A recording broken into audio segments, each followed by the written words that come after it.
सज्जनांनो, अंतकरणाला सुख समाधान प्रदान करणारी ही भागवत कथा आहे।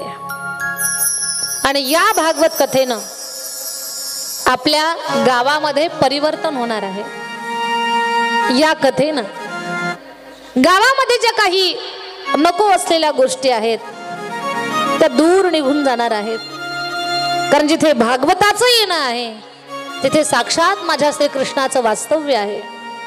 आणि 7 दिवस जर विश्वाचा मालक या कथा रूपानं ग्रंथ रूपानं आपल्या गावामध्ये राहत असेल तर जिथे देव आहे तिथे कधीच अरिष्ट राहत नाही, तिथून अरिष्ट निघून जात असतं, सगळ्यांचं कल्याण होत असतं। आपण आपल्या कल्याणासाठी, आपल्या समाधानासाठी, आपल्या परम कल्याणासाठी साक्षात देवांच्या देवाला आपल्या गावामध्ये आपण घेऊन आलेलो आहोत। फक्त आलेल्या देवाचा यथोचित सन्मान, त्याच्याबद्दलची श्रद्धा ही अखंड नंदादीपासारखी तेवत राहिली पाहिजे, जेणेकरून त्याच्या कृपेचा वर्षाव, त्याच्या आशीर्वादाचा वर्षाव आपल्या जीवनावरती त्या ठिकाणी होत राहील आणि आपलं जीवन मंगलमय होईल। सज्जनांनो, सगळ्यात पहिले मी तुम्हाला भागवत म्हणजे काय ते मी तुम्हाला समजावून सांगणार आहे। भागवताची कथा म्हणजे काय ते तुम्हाला सांगणार आहे। भागवत शब्दाचा अर्थ काय होतो तुम्ही ऐकायला बसलेले आहात। काय तुम्ही काय ऐकत आहात सध्या? झोपल्या का काय? ऐकता काय? श्रीमद भागवत महापुराण कथा। तर भागवत शब्दाचा अर्थ ऐका। साधू संतांनी सांगितलंय, महापुरुषांनी सांगितलं, महात्म्यांनी सांगितलंय। भागवत अक्षर आहेत 4। या 4 अक्षरामध्ये पूर्ण ग्रंथाचा सार दडलेला आहे। भ म्हणजे भक्ती, ग म्हणजे ज्ञान याने ज्ञान, व म्हणजे वैराग्य आणि त म्हणजे तरणे। भक्ति, ज्ञान, वैराग्य, इसी के सहारे जीवन की नैया तर जाना, उसी को भागवत कहते हैं। भागवत किसे कहते हैं?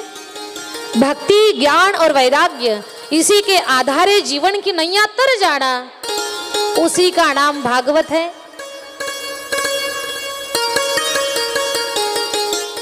भगवतः इदं भागवतः। जी व्यक्ती भगवंताची असते ती व्यक्ती भागवत असते, तिला सुद्धा भागवत म्हणतात।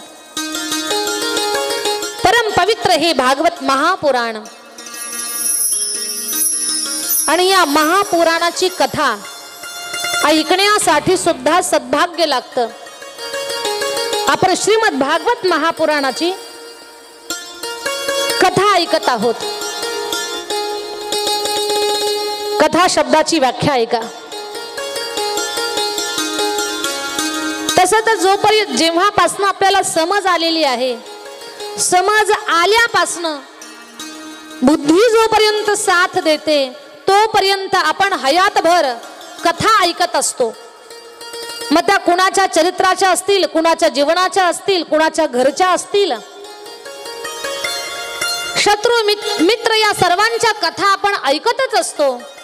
पण इतर कथा आणि भागवत कथा याच्यामध्ये फरक आहे। ही भागवताची कथा जीवाचं कल्याण करणारी आहे आणि तुमच्या आमच्या जीवनाच्या कथा आपलं जीवन विस्कळीत करणाऱ्या आहेत। पण भागवताची कथा आपलं जीवन मंगलमय बनवणारी आहे। कथा म्हणतात कशाला ते लक्षपूर्वक ऐका। कथा शब्दाची व्याख्या काय? सज्जनांनो, एका हिंदी भाषिक महायोगी राजानं सांगितलंय, जीवन को जो मिटा देती है उसे व्यथा कहते हैं। जीवन को जो मिटा देती है उसे व्यथा कहते हैं और व्यथा को ही जो मिटा देती है उसे कथा कहते हैं। ही कथा शब्दाची व्याख्या आहे। याचा अर्थ असा आहे, माणसाच्या जीवनाला जी संपवते तिला व्यथा म्हणतात. माणसाच्या जीवनाला जी संपवते तिला व्यथा म्हणतात आणि व्यथेलाच जी संपवते तिला कथा म्हणतात. आपल्या जीवनाच्या व्यथेला संपवणारी ही श्रीमद भागवत कथा आहे. आमचे संत सांगतात, कथा त्रिवेणी संगमा देव भक्त आणि नाम. कथा त्रिवेणी संगम देव भक्त आणि नाम. कथा त्रिवेणी संगम देव भक्त आणि नाम. कथा हा त्रिवेणी संगम आहे. त्रिवेणी संगम याच्यामध्ये आहे काय? देव, भक्त आणि नाम. हा या तीन गोष्टी ज्याच्यामध्ये असतात त्याला कथा म्हणतात. आणि अशी ही भगवंताची कथा आपलं जीवन मंगलमय बनवणारी आहे. कथा कोणालाही ऐकायला मिळते का? कथा ही भाग्यवंताला ऐकायला मिळते. भगवंताचं नाव सर्वांच्याच तोंडाला येतं का? भाग्यवंताच्याच तोंडाला देवाचं नाव येतं. सप्ताह कुठेही घडतात का? नाही. भाग्यवान गावामध्येच कथा कीर्तन घडत असतात. परमार्थ करण्यासाठी भाग्य पदरी घेऊन यावं लागतं, तेव्हा जीवनामध्ये परमार्थ घडत असतो. प्रपंच करणारे लाखो करोडो आहेत. प्रपंच करत करत गेले, सुंदर प्रपंच रेखाटला, पण नाव सुद्धा त्यांचं शिल्लक राहिलं नाही. पण परमार्थ करणाराची नावं अजर अमर झाली. भले ती हयात भर फाटक्या छताच्या घरात राहिली, पण अमर पदाला पोहोचली. याचा अर्थ असा आहे, भगवंताची भक्ती, त्याचं नाम आणि त्याच्या कथेचं गुणगान ऐकण्यासाठी भाग्याची गरज आहे. कारण भाग्यवंताकडेच परमार्थिक चिंतन चालत असतं. आपण सगळे भाग्यवान आहात. भाग्यवंता घरी भजन कीर्तन. भाग्यवंता भजन कीर्तन. भाग्यवंता घरी भजन कीर्तन. भाग्यवंता घरी भजन कीर्तन. भाग्यवंता घरी भजन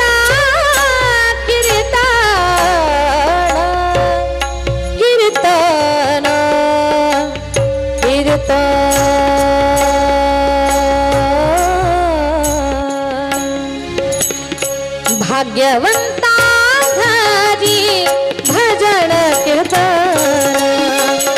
भाग्यवंता घरी भजन कीर्तन. भाग्यवंता घरी भजन कीर्तन. भाग्यवंता घरी भजन कीर्तन. त्याची वाट पाहे रघुनंदन. त्याची वाट पाहे रघुनंदन. भाग्यवंता घरी भजन कीर्तन. भाग्यवंता घरी भजन कीर्तन. भाग्यवंता घरी भजन कीर्तन. भाग्यवंता घरी भजन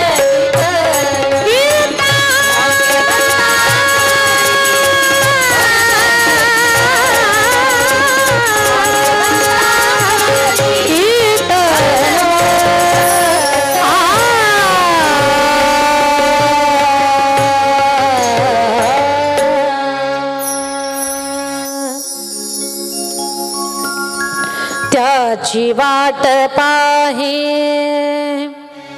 रघुनंदन. भाग्यवंता घरी भजन कीर्तन,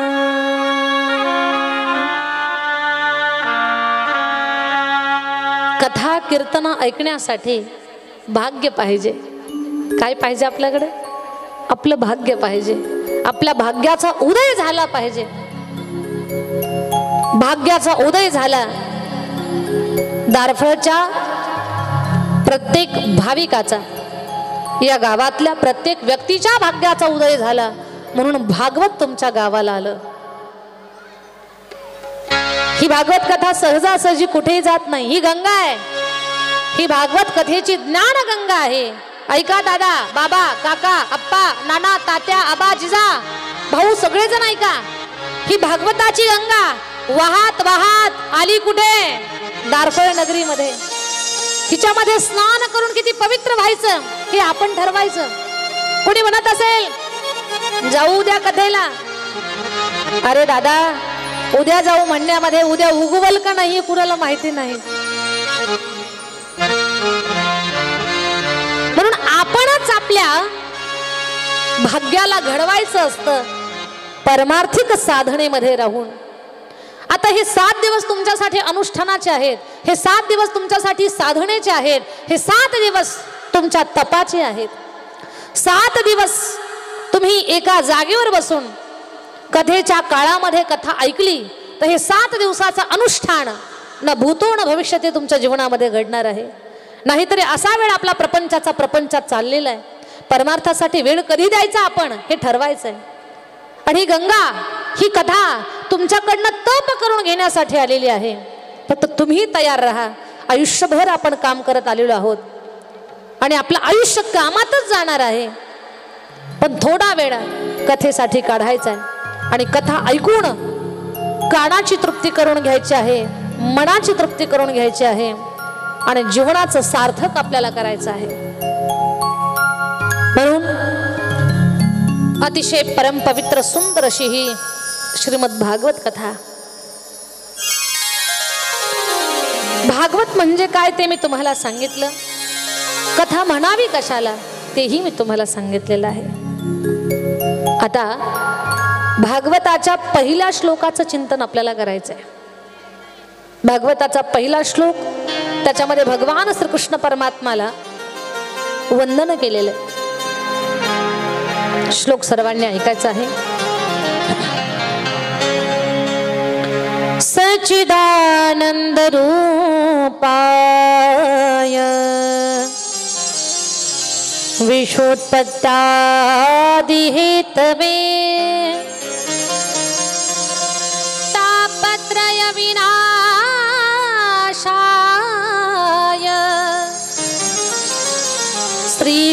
श्रीकृष्णाय वयं नमः.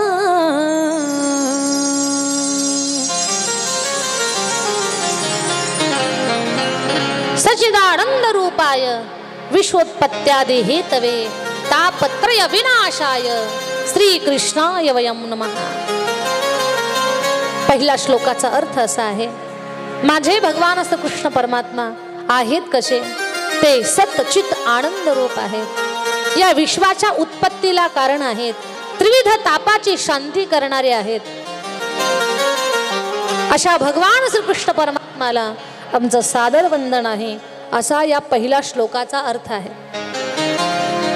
सच्चिदानंद रूपाय, याचं विश्लेषण आपल्याला करायचं.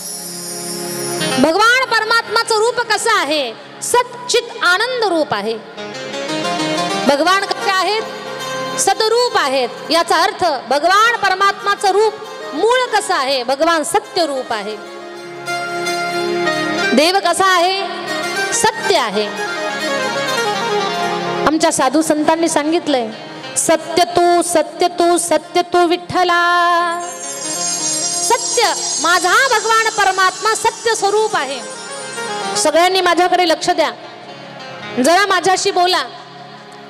सत्य हा शब्द आपण आता 2-4 वेळा ऐकला इथे. मी आता तुमच्या समोर सत्य हा शब्द 4-2 वेळा उच्चारला. मला सांगा, सत्य शब्दाचा अर्थ काय होतो? सत्य म्हणजे काय? सत्य म्हणजे खरं. खरं म्हणजे काय?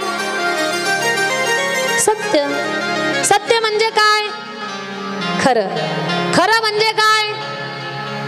झोपले का काय? तुमच्याशी बोलते मी. सत्य शब्दाचा अर्थ काय? खरं. आणि खरं म्हणजे काय? सत्य. ही एवढी डेफिनेशन याची अगदी मला अपेक्षित नाहीये. सत्य शब्दाचा अर्थ तुम्हाला विचार करण्यासाठी प्रवृत्त करेल असा अर्थ मी तुम्हाला सांगणार आहे. आणि त्या सत्य शब्दाचा अर्थ तुम्ही समजून घेतला, जाणून घेतला, तर नक्कीच जीवनाची दिशा तुम्हाला सापडणार आहे. सगळ्यांनी कान उंच करून ऐका. सत्य म्हणजे काय? दादा, जे कधीच बदलत नाही त्याला सत्य म्हणतात. बरोबर? जे कधीच बदलत नाही त्याला सत्य म्हणतात. मग मला सांगा, जे कधीच बदलत नाही असं काय आहे? या जगामध्ये बदलतच नाही असं काय आहे? कोण आहे? तुम्ही आहात. तुम्ही जर असताल तर तुम्ही 2.5 वर्षाचे असताना फार सुंदर दिसत होता. आता तुम्ही 80 वर्षाचे झाला. आता तुमचं तोंड दुसऱ्याला काय, तुमचं तुम्हालाच पाहावं वाटत नाही.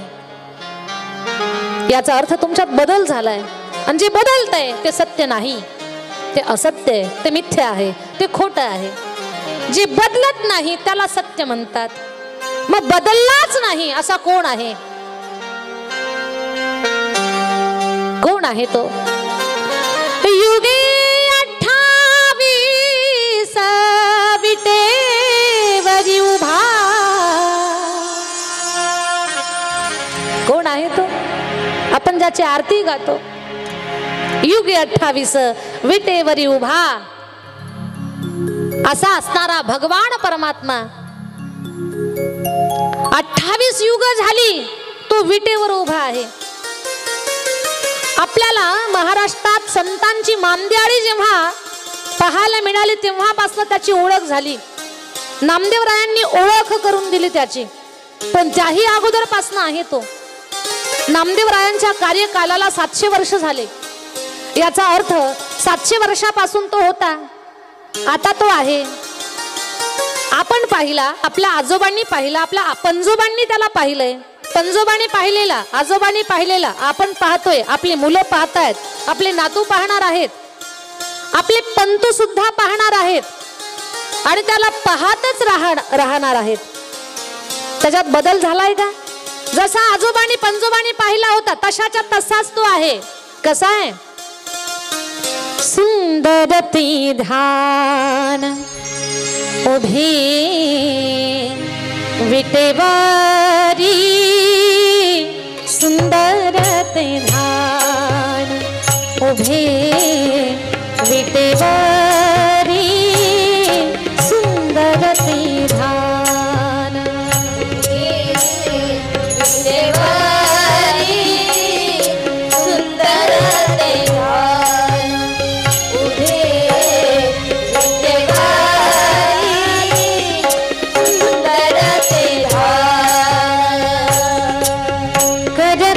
करकटावरी हे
ते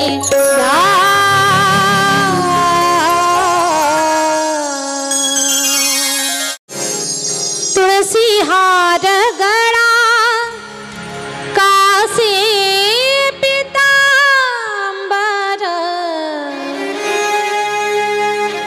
आवडे निरंतर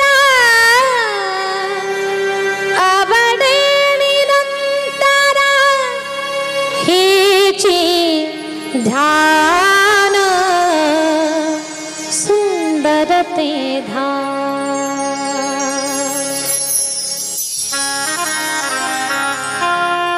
ज्या पंढरीच्या पांडुरंग परमात्माचं वर्णन या अभंगात महाराजांनी केलंय, कसा आहे तो सुंदर ते ध्यान उभा विटेवरी कर कटावरी ठेवूनिया।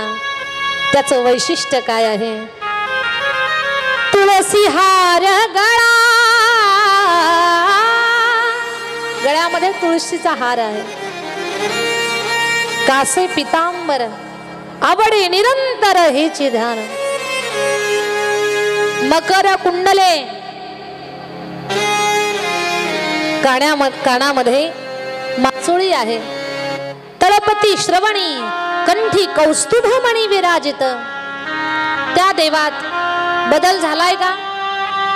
पांडुरंगामध्ये बदल झाला का? मी तुम्हाला बोलते, तुम्हाला सांगते, मी जे बदलत नाही त्याला सत्य म्हणतात, आणि जो बदललाच नाही तो पंढरीला विटेवर उभा आहे। बदल झाला का त्याच्यामध्ये?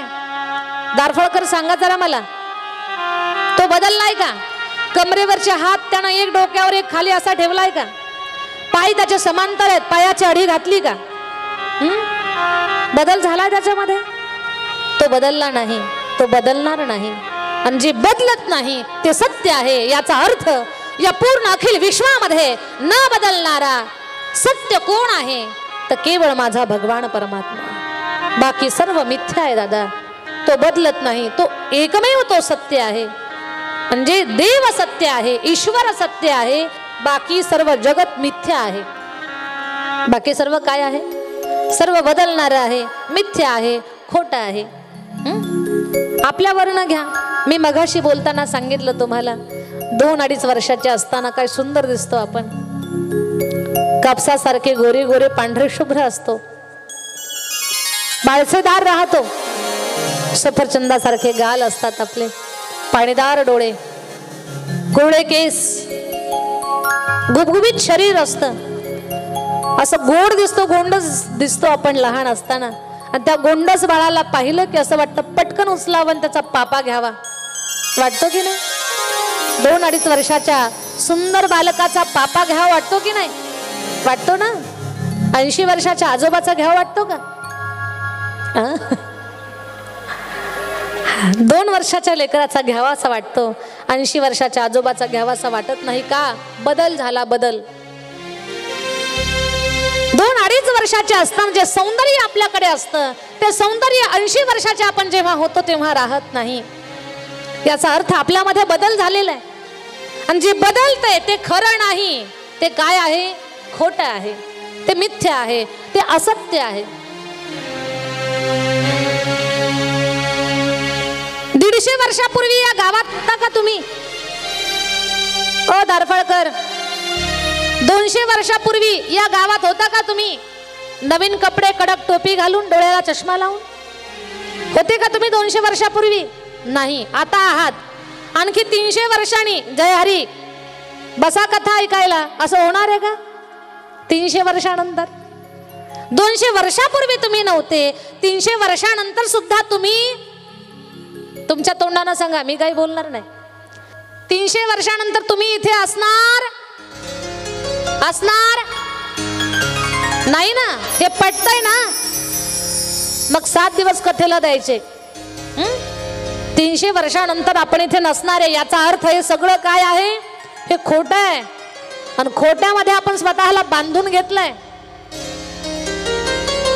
जाणून घेण्याची वेळ फक्त ही 7 दिवसाची आहे, पण या 7 दिवसांमध्ये या बहुमोल किमती देहाच्या माध्यमातून जीवाचं सोनं करून घ्या दादा। तुमचं सोनं बनवण्यासाठी भगवान परमात्माने इथं पाठवलंय भागवताला घेऊन आम्हाला। हा कितीही गंजलेलं असू द्या लोखंड, किती दिवसाचा गंज चढलेला असू द्या, कितीही गंजलेलं असू द्या, तुमचं सोनं करण्याची ताकद या भागवतामध्ये आहे.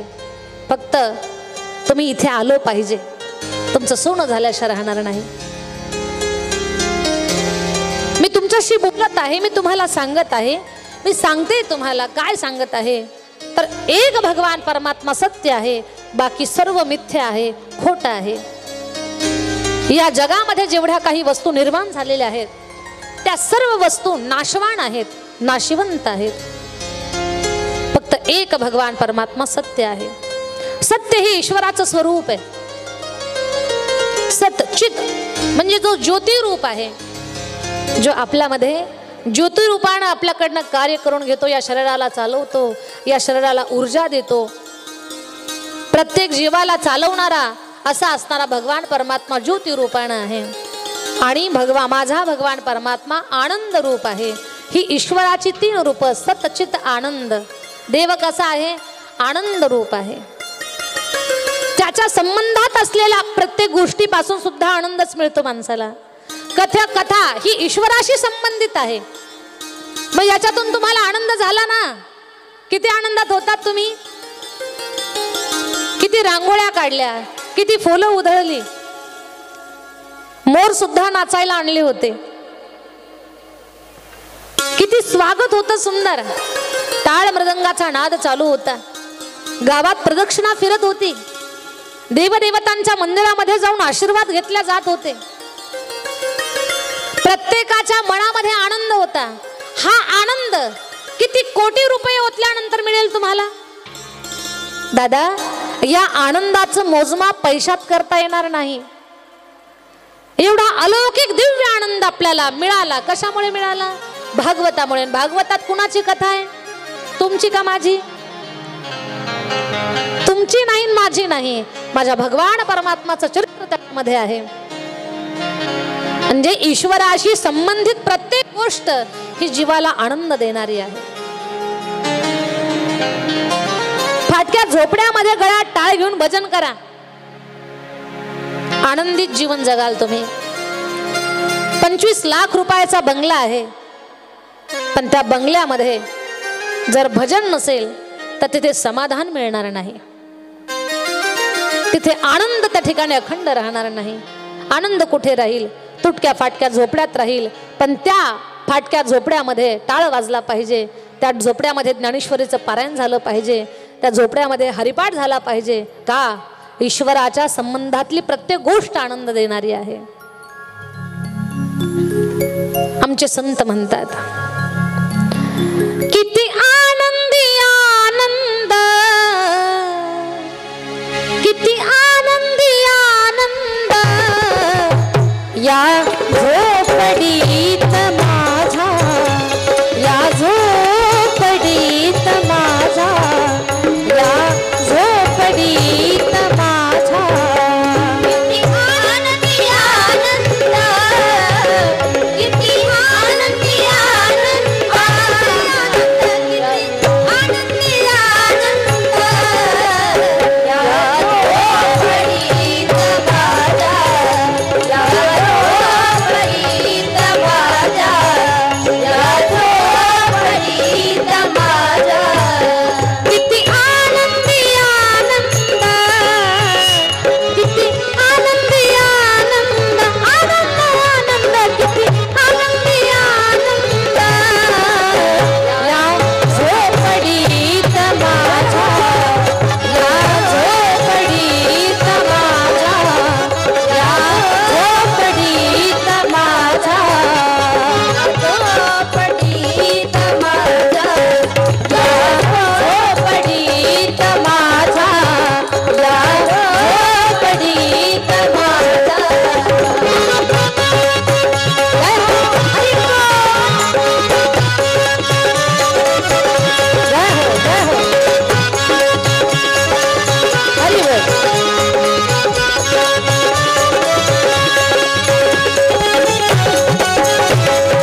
आनंद तरंग आनंदाचे डोही आनंद तरंग आनंदाचे डोही आनंद तरंग आनंदाचे डोही आनंद तरंग आनंदाची अंग आनंदाची अंग आनंदाचे आनंदाचे डोही आनंद तरंग आनंदाचे डोही आनंद तरंग आनंदाचे डोही आनंद तरंग आनंदाचे डोही आनंद तरंग आनंद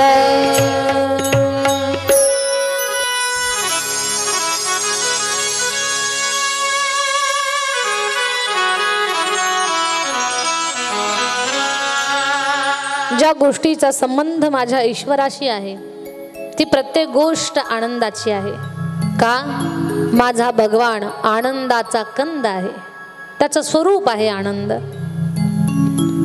म्हणून पहिल्या श्लोकामध्ये सच्चिदानंद रूपाय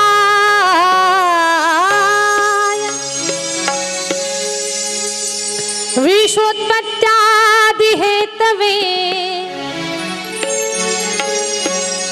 देव सच्चिद आनंद रूप आहे आणि भगवान कसा आहे विश्वोत्पत्त्यादि हेतवे जो विश्वाच्या उत्पत्तीला कारण आहे या जगाची निर्मिती कोणी केली ब्रह्मांडाच्या नायकानं माती पाणी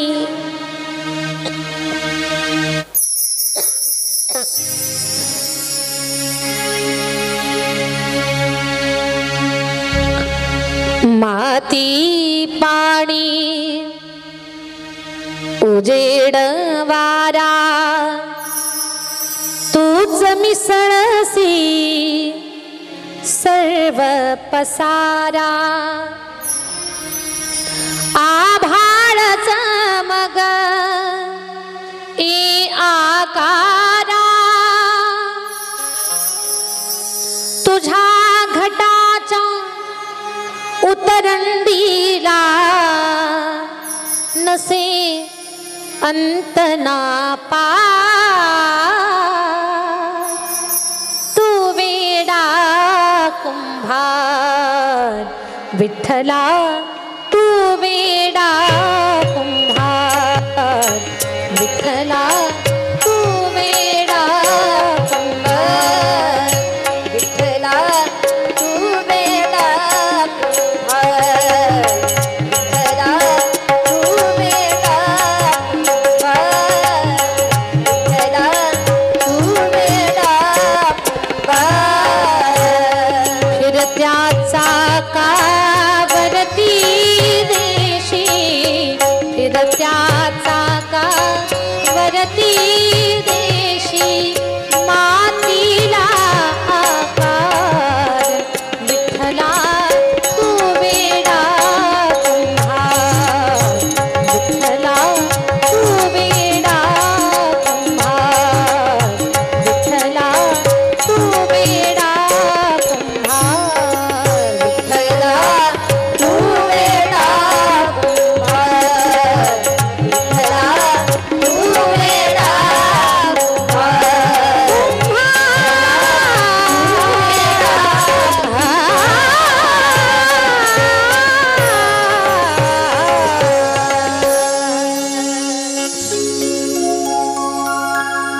फिरत्याचा कावरती देशी मातीला आकार विठ्ठला तू वेडा कुंभार असा या सृष्टीचा रचनाकार या जगाची निर्मिती करणारा विश्वाचा मालक भगवान परमात्मा सच्चिदानंद रूपाय विश्वोत्पत्त्यादि हेतवे तापत्रय विनाशाय त्रिविध तापाची शांती करणारा भगवान श्री कृष्णाय वयम नमः. जे 3 प्रकारचे ताप आहेत, आधी भौतिक ताप, आध्यात्मिक ताप, आधी दैविक ताप, या 3 प्रकारच्या तापाची शांती करणारा असा भगवान श्रीकृष्ण परमात्मा श्री कृष्णाय वयम नमः. त्या भगवान परमात्माला आमचं त्रिवार वंदन. हा भागवताच्या पहिल्या श्लोकाचा अर्थ मी तुमच्या समोर मांडलेला आहे. भागवताच्या 2ऱ्या श्लोकामध्ये या भागवताचे गुरु व्यासांचे पुत्र शुकदेव महाराज यांच्या अवस्थेचं वर्णन केलंय.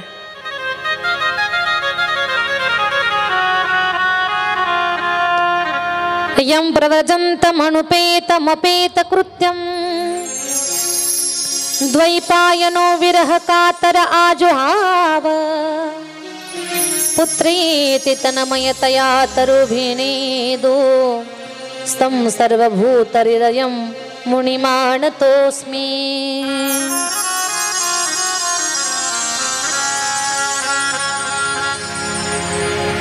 या भागवताचे गुरु अतिशय महान आहेत. आईच्या उदरामध्ये 12 वर्ष राहिले. आईच्या पोटामध्ये 12 वर्ष कुणी राहतं का? आईच्या उदरामध्ये 12 वर्ष कुणी राहत नाही. पण शुकदेव महाराज आईच्या उदरात 12 वर्ष राहिले आणि आले तसेच पळायला लागले. आता जेव्हा एखादी स्त्री सुंदर बालकाला जन्म देते, जन्माला आलेलं बाळ लगेच पळायला लागतं का? ते काय करतं अगोदर? रडतं. नाही रडलं तर त्याला रडवल्या जातं आणि ते नाही रडलं तर आपण रडत बसतो आणि ते रडलं की मग आपण हसतो. म्हणजे आपल्या हसण्यासाठी त्यानं रडलंच पाहिजे. कबीरजींचं लक्ष गेलं या प्रसंगाकडे आणि कबीरजींनी फार सुंदर सांगितलं. कबीरा जब हम पैदा हुए जग हंसे हम रोए ऐसी करनी कर चला हम हंसे जग रोए चदरिया हारे चदरिया ओरे चदरिया झीनी रे झीनी चदरिया झीनी रे झीनी झीनी झीनी झीनी झीनी रे झीनी चदरिया झीनी रे झीनी चदरिया झीनी रे झीनी चदरिया झीनी रे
जब हम पैदा हुए जग हंसे हम रोए ऐसी करनी कर चला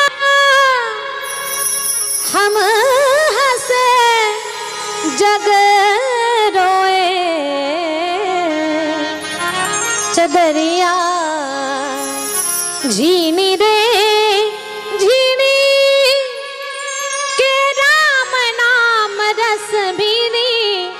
दरिया झीनी रे झीनी झीनी झीनी झीनी रे झीनी। जेव्हा आपल्याकडे बाळ जन्माला येतात तेव्हा जन्माला आलेली बाळ 9 महिने अगोदर आईच्या उदरामध्ये राहिलेले असतात। 9 महिने पूर्ण झाले की ते जन्माला येतात। जन्माला आलेलं बाळ हे रडतं, बाळ रडतं। पण शुकदेव महाराजांचं चरित्रच काय आगळं वेगळं आहे। आईच्या उदरामध्ये 12 वर्ष राहिले। किती वर्ष? किती वाजले का? नाही। किती वर्ष राहिले? 12 वर्ष। 12 वर्ष आईच्या उदरामध्ये राहिले। आईच्या गर्भाच्या बाहेर आले तसेच पळायला लागले। वडील आवाज देतात, पुत्रा शुका थांब, थांब शुका। पण शुकदेव थांबत नाहीत। अहम ब्रह्मास्मी, मी ब्रह्म आहे या बोधावर अखंड आरूढ असणारे शुकदेव महाराज उत्तर देत नाहीत।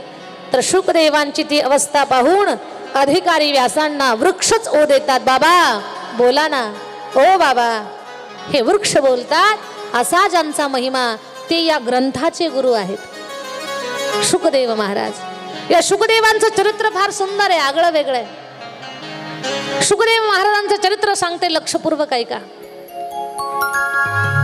एकदा एका शेंडीवाल्या महात्म्यानं परीक्षा घ्यायची ठरवली। शेंडीवाले महात्मे माहिती आहेत ना, शेंडी हलवून भजन करतात, वीणा वाजवतात, एका जागेवर त्यांचा पाय थांबत नाही। त्या महात्म्याचं नाव काय?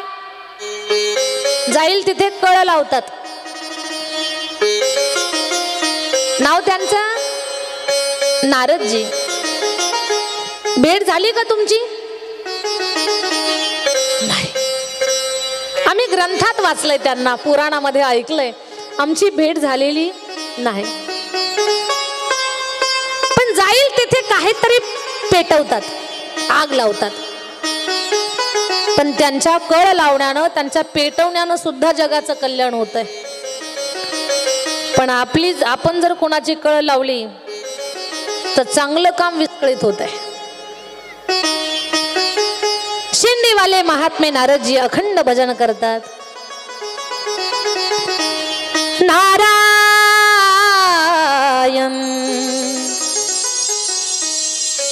नारायण नारायण नारायण नारायण नारायण। निघाले नारद बाबा नारायण नारायण नारायण करत आले कैलासामध्ये। शिवजी फेरीला गेले होते, माता पार्वती एकट्याच होत्या कैलासामध्ये। संत आले आणि आनंद झाला माता पार्वतीला। या महात्मा, आगतम स्वागतम सुस्वागतम। साधूचा सन्मान कसा करावा हे शिवाची अर्धांगिनी माता पार्वतीकडून शिका।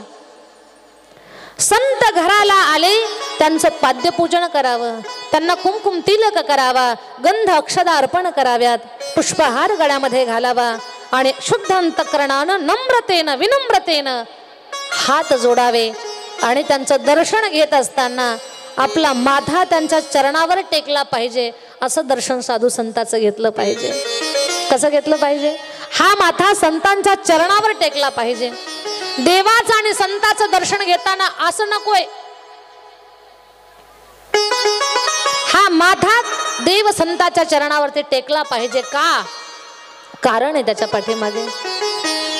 जेव्हा हे कपाळ, हे मस्तक संतांच्या चरणावर किंवा देवाच्या चरणाला स्पर्श करेल तेव्हा ज्या काही दुर्भाग्याच्या रेषा असतील आपल्यात नष्ट होऊन जातील, भाग्याच्या बनतील। ज्या भाग्याच्या आहेत त्या अधिक भाग्याच्या होतील, खुलतील तुमचं प्रारब्धाच्या रेषा। प्रारब्ध परिवर्तनासाठी हे कपाळ संत चरणावरती टेकणं फार गरजेचं आहे। म्हणून तर आमचे संत सांगतात,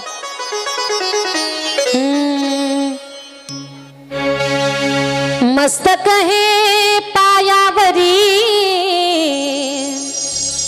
मस्तक हे पायावरी, या वाद करी संतांच्या या वार करी संतांचा. मस्त कुठे टेकवायचं?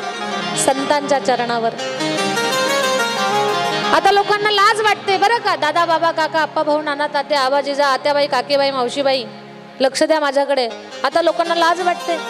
नको तिथे डोकं काय, डोकं तर टेकवतात, नाक तुटेपर्यंत घासतात. नको तिथे. अरे कपाळाला तुझ्या फोड आला ना आणि नाक घासलं तुझं, नाही हो हे आमचे भाग्य विधाता आहेत. अरे वेड्या माणसा, या जगात मध्ये विश्वाच्या मालकाशिवाय आपलं कोणी भाग्य विधाता नाहीये. नको तिथे डोकं टेकवतो, नको तिथे नाक घासतो आणि संत आले की छाती काढून म्हणतो नमस्कार. जणू काय बेडूक फसला याच्या घशामध्ये. अरे असा नमस्कार काही कामाचा नाही. संताला विनयानं नम्रतेनं नमस्कार करावा, त्याच्यामध्ये नम्र भाव असला पाहिजे.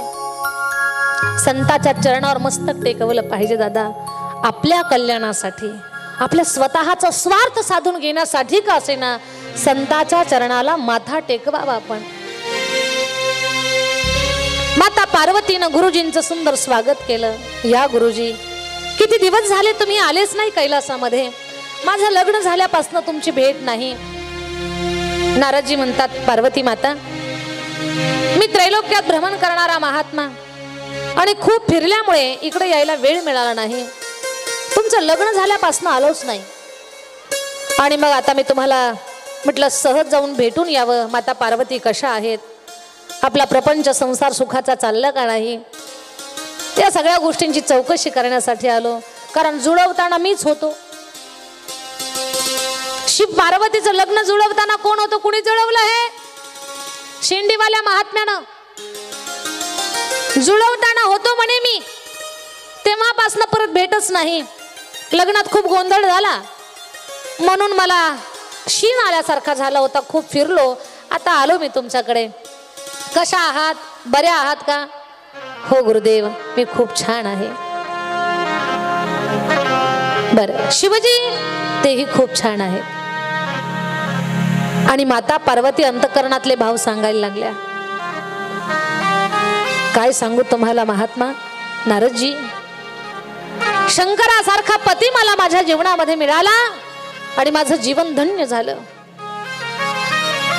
माझ्या पती परमेश्वराचं एवढं प्रेम आहे माझ्यावरती. माझे भोलेनाथ माझ्यावर एवढं प्रेम करतात की त्या प्रेमाला मला शब्दामध्ये मांडता येणार नाही. एवढं प्रेम करतात. माते, तेच विचारण्यासाठी आलोय. तुमचं खूप प्रेम तुमच्या बोलण्यातून लक्षात येत आहे की तुम्ही शंकरावर खूप प्रेम करता. पण शंकराचं तुमच्यावर खरंच आहे का, का उगी उगी माझ्याशी बोलताय? हे आता आग लावणं झालं पाहत आहे. एखाद्याच्या घरामध्ये कसं बोलून आग पेटवून द्यायची ना, हे नारदजीचं काम चालू झालं. प्रेम आहे हे मला माहिती आहे. नारदजी, माहिती आहे काय बोलता, तुम्हाला माहिती नाही का? माझं शंकरावर किती प्रेम आहे हे पाहण्यासाठी लग्नाच्या अगोदर सप्तऋषी आले होते. मी तप करत होते आणि सप्तऋषी मला म्हटले, माते, ज्याच्या अंगावर घालायला नीट कपडा नाही, ज्याला सोन्याचे अलंकार नाही, राहायला घर नाही, गज चर्म व्याघ्रांबर अंगाला लपेटून जो फिरतो, जो तोंडाला पावडर लावत नाही, चिताभस्म अंगाला फासतो, ज्याच्या माथ्यातून गंगा वाहते, मस्तकावर चंद्र आहे, असा भूत वेताळामध्ये राहणारा महादेव तुम्हाला काय सुख समाधान देणार आहे? त्याच्याकडे ऐश्वर्य नाही. अशा महादेवाला प्राप्त करण्याचं खूळ बाजूला ठेवून द्या आणि ऐश्वर्य संपन्न भगवान श्री विष्णूला पतीच्या स्वरूपामध्ये स्वीकारा, असं मला बोलले होते सप्तऋषी नारदजी. पण लग्नाच्या अगोदर सुद्धा मी सप्तऋषींना खडसावून सांगितलं होतं, लग्न करेन तर भगवान श्री शंकराशी, इतर कोणाचा स्वीकार मी करणार नाही. लग्नाच्या अगोदर हे माझे विचार. आता तर भगवान श्री शंकर सौभाग्याच्या रूपात मला प्राप्त झालंय. मी आनंदित आहे. ज्या महलाला दरवाजा नाही असा कैलास हा सोन्याच्या दरवाजानं मडलेल्या महलापेक्षाही सुंदर आहे. माझे भगवान श्री शंकर यांच्या अवतीभोवती भूतो वेताळा फिरतात, पण ते निष्कपट आहेत, निर्मळ अंतःकरणाचे आहेत. म्हणून माणसापेक्षा भूत बरी, मी समाधानी. सप्त ऋषींना मी खडसावून सांगितलं होतं,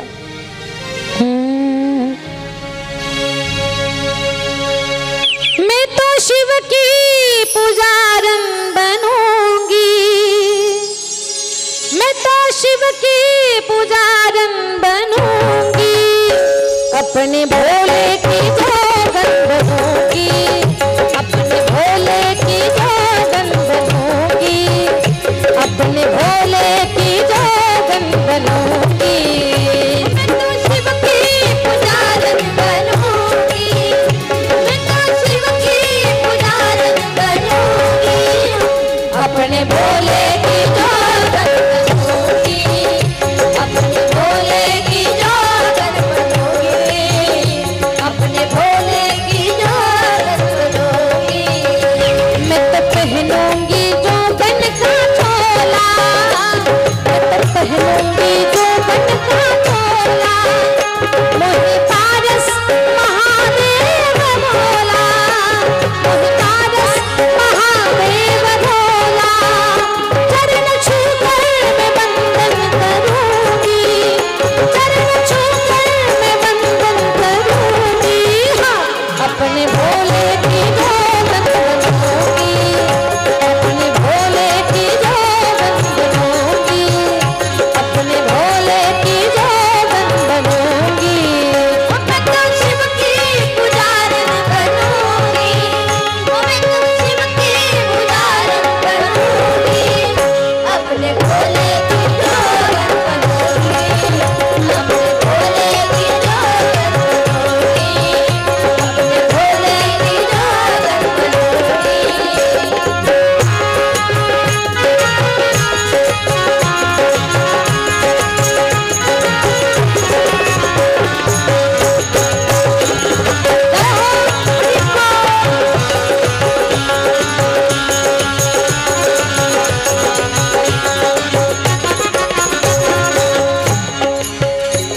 नहीं मिलते हैं अनुरागियों को, नहीं मिलते हैं अनुरागियों को, शिवत मिलते हैं बैरागियों को, शिवत मिलते हैं बैरागियों को. मैं भी उनकी बैरागन बनूंगी, मैं भी उनकी बैरागन बनूंगी. हाँ, अपने भोले की जोगन बनूंगी, अपने भोले की जोगन बनूंगी, अपने भोले की जोगन बनूंगी. मैं तो शिव की पुजारन बनूंगी, मैं तो शिव की पुजारन बनूंगी, अपने भोले की जोगन बनूंगी, भोले की जोगन बनूंगी. भोले भंडारी, मेरे भोले भंडारी, भोले भंडारी, भोले भंडारी.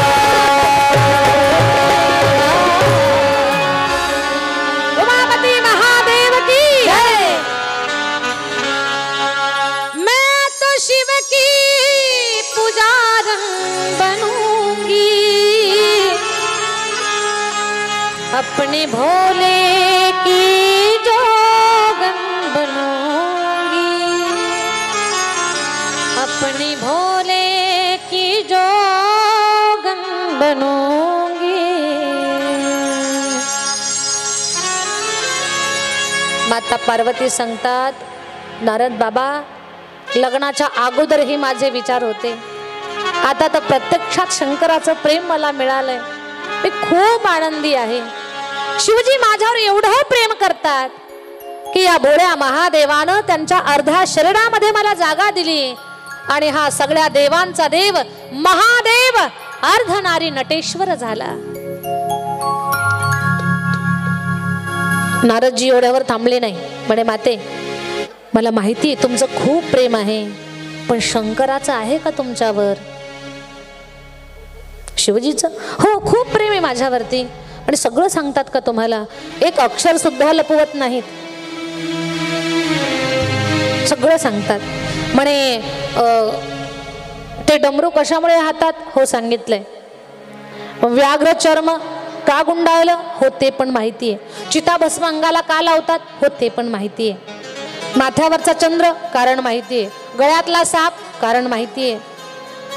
बरं, मस्तकावरून गंगा वाहते ती कोण आहे तुमची माहिती आहे का? हो माहिती आहे मला, माझी बहीण आहे. मग बहिणीचं इथं काय काम तुमच्या मालकाच्या डोक्यावर? मला माहिती आहे. ज्या हिमालयाच्या पोटी माझा जन्म झाला त्याच हिमालयाच्या कुशीतून माझी बहीण गंगा जन्माला आली. आम्ही बहिणी आहोत आणि आमचं दुसरं नातं, ती माझी सवत आहे. महादेवाची मानस पत्नी आहे ती. पण आमचं कधी भांडण नाही, शिवजीनं मला स्पष्ट सांगितलंय. म्हणून माझा कुठल्याही प्रकारचा शंका आणि संशय माझ्या शंकराबद्दल नाहीये. माते सगळं सांगताय, पण गळ्यातली मुंडक्यांची माळा, ती मुंडकी कुणाची आहेत? भुवयाच उंच झाल्या माता पार्वतीच्या. म्हणे बाबा ते तर आजपर्यंत सांगितलंच नाही. जेवताना काढतात का? अजिबात नाही. झोपताना अशीच कवटाळून झोपतात.